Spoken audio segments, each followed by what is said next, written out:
Good evening everyone, and I've done this video to help anyone that may be interested in purchasing this kit because I couldn't find much out there on it, and given it's the only game currently available, I thought I'd better cover it.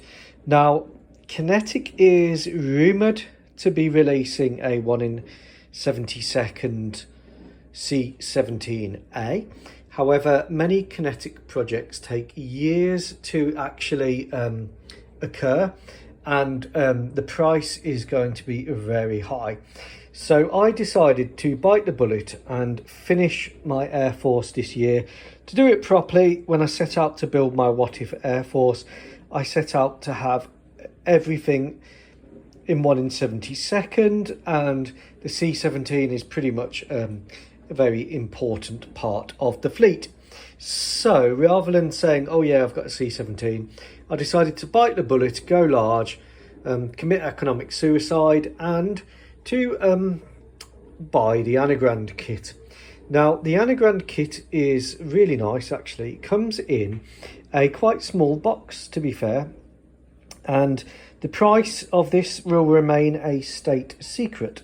Now, I wanted to do this video to show what you get in the box, and most people will be doing it sensibly in the US Air Force scheme. So it comes with some decals there for the US Air Force scheme. The only one of these I'll be using in my What If Force is the refueling decal. You could probably do an RAF one as well. I don't know if there are RAF decals, but shouldn't be too hard to do. You know, making your own decals or getting some RAF roundels. Now this is the fuselage, and this is why I thought I'd do this video to help. So here we go, a 30 centimeter ruler. So we've got 30 centimeters to there, we've got 30 centimeters to there, and we've got, so I would say 67 centimeters in total. The wingspan of this aircraft is not that big.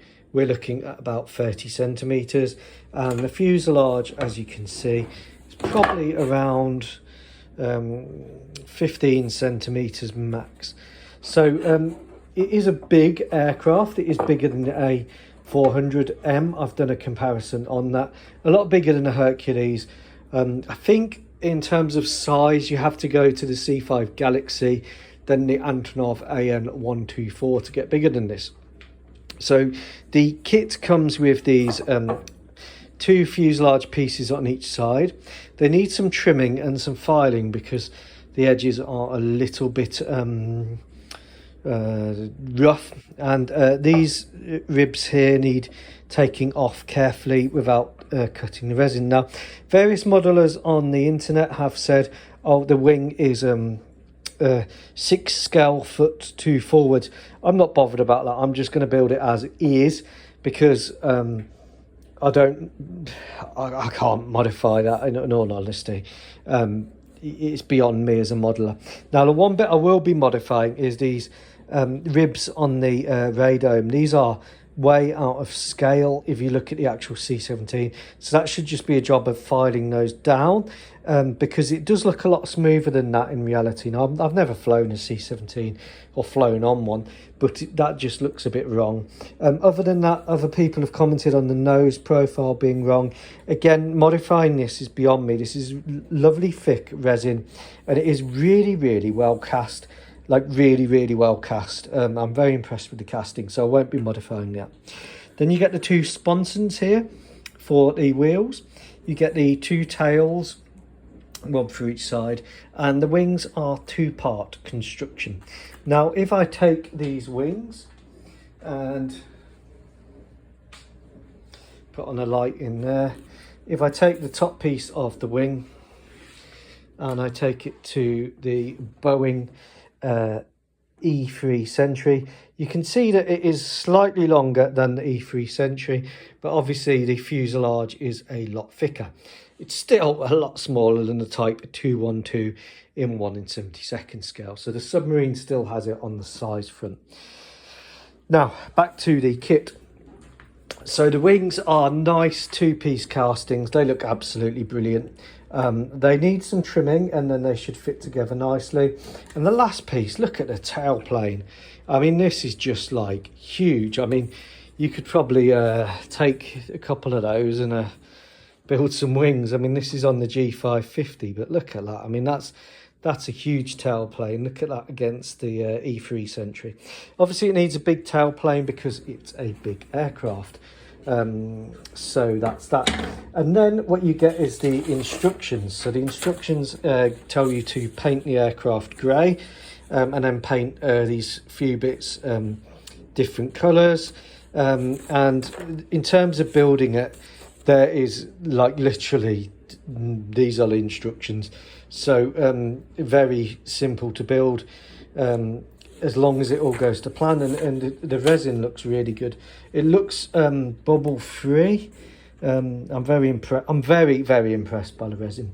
Now the engines are separate parts here. So you get the engine halves, so 8 halves to make 4 complete engines, and then you get the little bits here,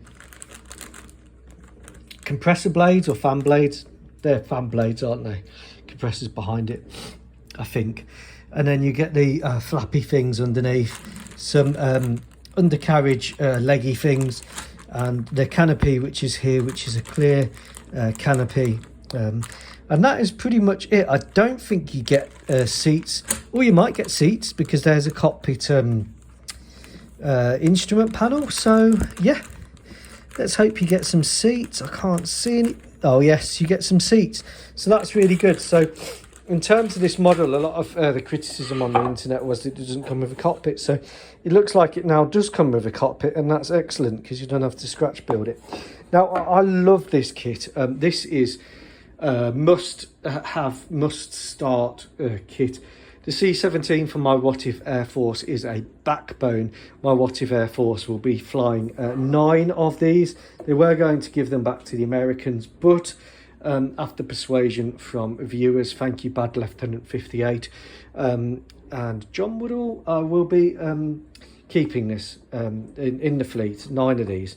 Now I've got a C-133 as well. I went utterly mad and like I said, committed economic suicide, but you only live once, and if you don't get some of these kits, some of these resin kits, you'll find that they actually are unavailable. So that's why I bit the bullet. This is going to be the year when I finish the Air Force. It is a transitional year for my What If forces. A lot of their existing platforms are going into obsolescence. So I thought, well, you know what, let's get it, let's do it. So stay tuned. I'll be finishing this Valley-Ho neutral grey with an airbrush. I'm going to be trying to keep the build really simple. Where there are sort of issues, I'll do a video pointing them out, but I'm hoping, touch wood, I've ordered some files to file these bits down. I'm hoping that this builds really nicely. I'm not the greatest at building resin model aircraft because I tend to bodge up the seams where they actually join. It looks like this Anigrand one is really well molded, and with a bit of cleanup, that looks pretty good to me for a first fitment. So I'll be filing the edges down, and if it all builds like that, I will be very happy. So there you go, Anigrand, state secret on the price, official secrecy act applies, and there we go. Take care everyone, bye.